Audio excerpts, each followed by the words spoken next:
Zeal Education Society, redefining excellence.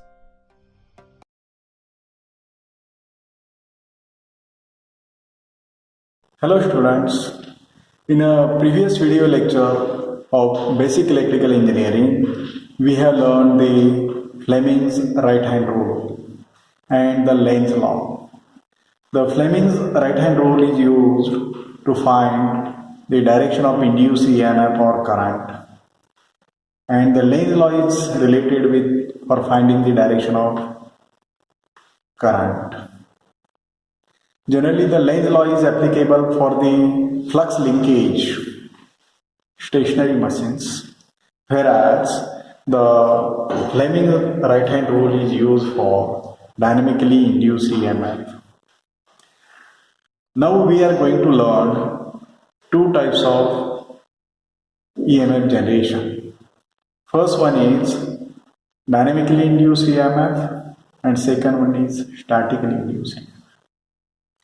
Now, dynamically induced EMF, the word dynamic is related to the rotating motion, and therefore this principle is used in a AC/DC rotating electrical machines like a DC or AC generators, DC/AC motors. Now in this case, the magnetic field is stationary and conductor or a coil is rotating or a moving. Now let us consider the two pole machines, the north pole and south pole, and we know that the magnetic flux always flows from north pole and enters into the south pole. So in this way, here the magnetic field is produced by the north pole and south pole, and which is a stationary one. Now in the stationary magnetic field, let the conductor A is placed. Conductor A is placed and say it is moved in a direction horizontally a distance dx in time dt second. So when the conductor is moved horizontally, it cuts the magnetic flux, and then according to Faraday's laws of electromagnetic induction, EMF get induced in the conductor.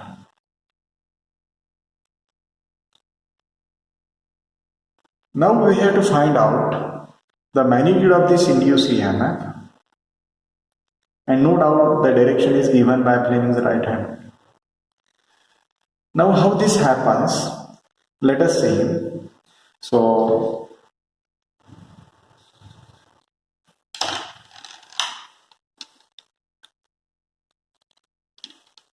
let conductor A is placed in magnetic field of flux density B Tesla, where B equal to phi upon A, and therefore phi equal to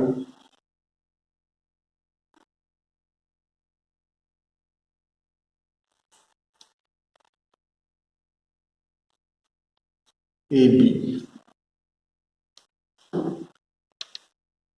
Let L active length of the conductor,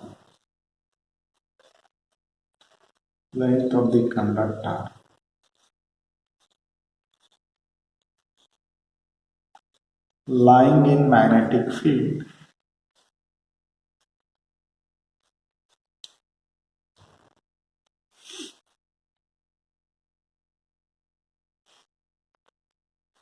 is areas swept by the conductor when it moves horizontally a distance dx. Therefore, area equal to L dx. And say this happens in time dt seconds. Say this happens in time dt second. Therefore, the flux cut by the conductor b phi equal to ba equal to b L dx Weber and dt second. Therefore,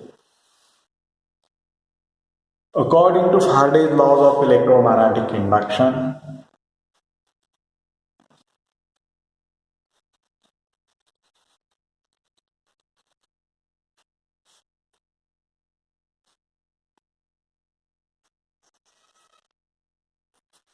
induced EMF in a conductor equal to, here we have considered only one conductor, so n d phi by dt, n is 1, so d phi by dt, and d phi is bl dx and time is dt, but dx by dt is nothing but the linear velocity in meter per second.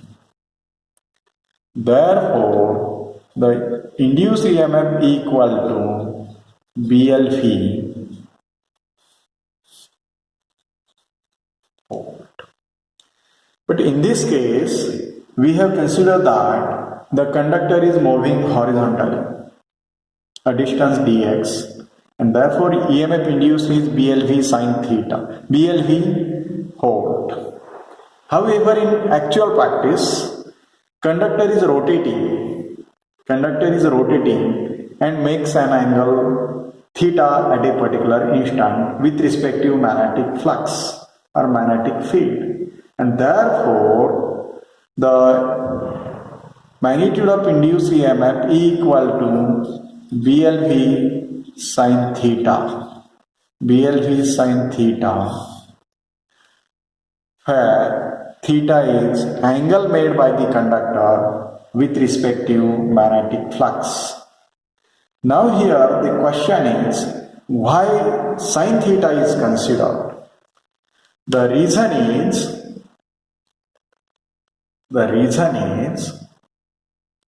see here, this is the direction of conductor, this is the direction of flux, and this is the direction of conductor, this is A, this angle is theta.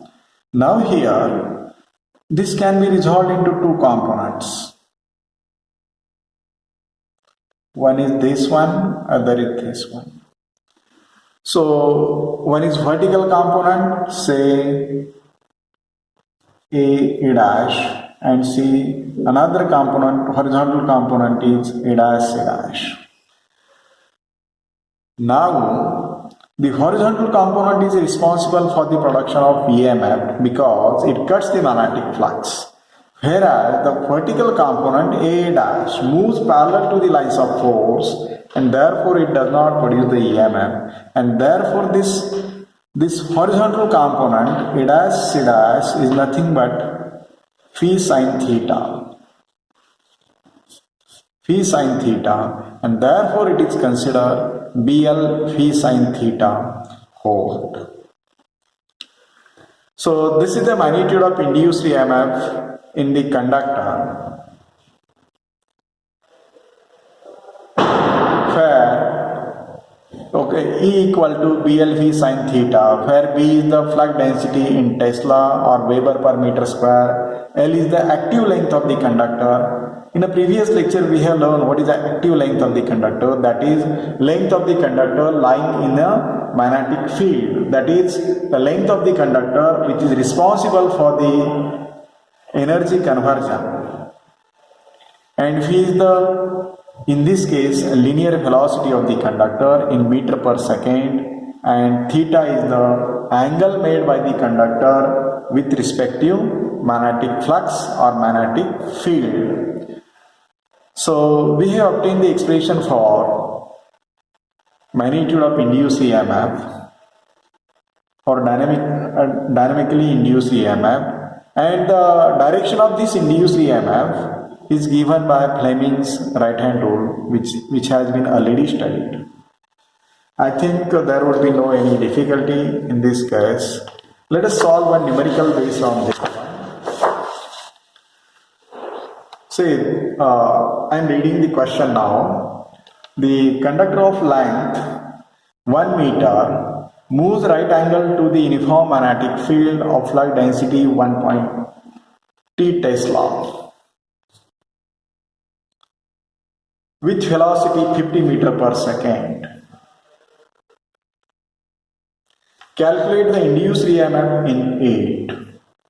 So in first case, it is moving right angle to the uniform magnetic field, indicate that theta is 90 degree. Okay. Also calculate or also find the induced EMF when conductor makes an angle for 0 or 180 degree and second is 30 degree. Let us see the solution.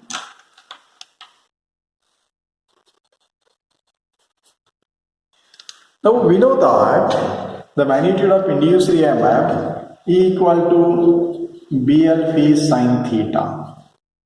In first case, when conductor moves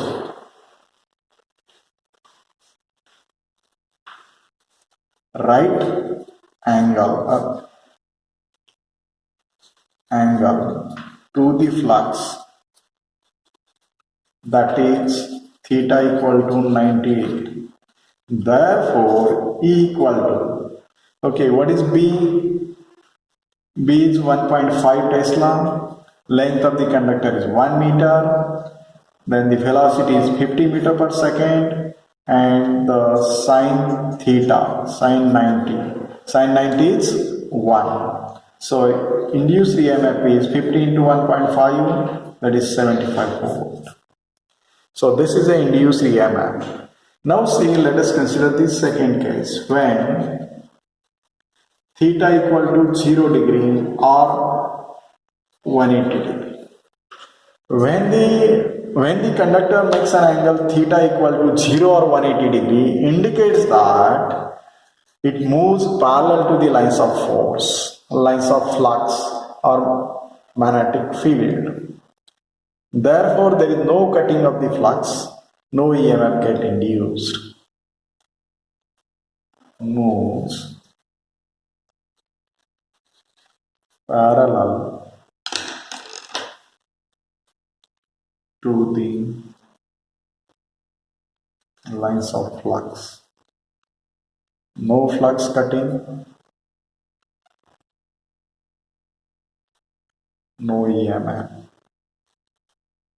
So E equal to BL phi sin theta equal to 1.5 into 1 into 50 into sine 0 or 180. So this is 0. When theta equal to 30 degree, so E equal to 1.5 into 1 into 50 into sine 30. And what is sine 30? Sine 30 is 0.5, so it would be 37.5. So in this way, we have learned the dynamically induced EMF, and this principle is utilized in the rotating electrical machines. The machine may be a AC or a DC, and it is used for AC or DC generators as well motors. And in this case, the field is stationary, magnetic field is stationary, whereas conductor or a coil is rotating. And the magnitude of induced EMF is equal to BL phi sin theta. But here remember, we have considered only one conductor. For the coil and many number of conductor, the expression would be different. So the magnitude is given by BLV sin theta, where B is the magnetic flux density in Tesla, L is the active length of the conductor lying in the magnetic field in meter, and V is the linear velocity in meter per second, and theta is the angle made by the conductor with respect to magnetic field. And the direction of this induced EMF is given by, obviously, Fleming's right hand rule. So today I will stop here. Thank you.